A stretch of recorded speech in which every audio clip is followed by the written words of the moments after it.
Ika-102 kabanata. Ang panalangin ng taong nagtitiis.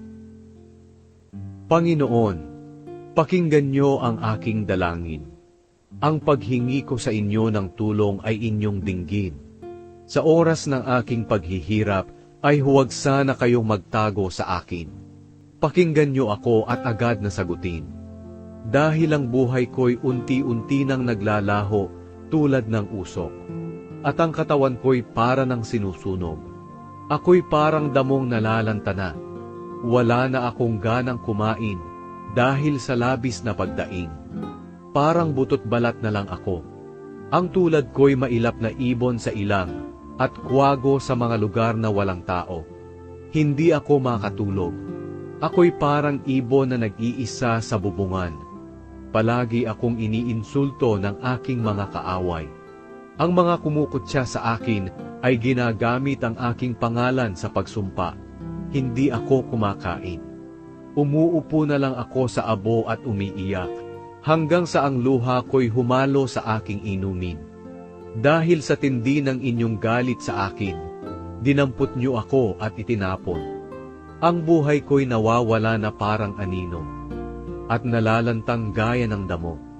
Ngunit kayo, Panginoon, ay naghahari magpakailanman, at hindi kayo makakalimutan sa lahat ng salinlahi. Handa na kayong kahabagan ang Zion, dahil dumating na ang takdang panahon na ipapakita nyo ang inyong kabutihan sa Kanya. Sapagkat tunay na minamahal at pinagmamalasakitan pa rin ng inyong mga lingkod ang Zion, kahit ito'y gumuho na at nawasak. At ang mga bansang hindi kumikilala sa Diyos ay matatakot sa Panginoon. At ang lahat ng hari sa mundo ay igagalang ang inyong kapangyarihan. Dahil muling itatayo ng Panginoon ang Zion, ipapakita niya ang kanyang kaluwalhatian doon. Sasagutin niya ang panalangin ng mga naghihirap at hindi niya tatanggihan ang kanilang mga dalangin.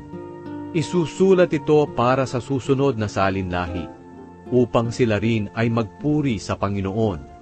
Mula sa kanyang banal na lugar sa langit, tinitingnan ng Panginoon ang lahat sa mundo, upang pakinggan ang daing ng kanyang mga mamamayan na binihag, at palayain ang mga nakatakdang patayin.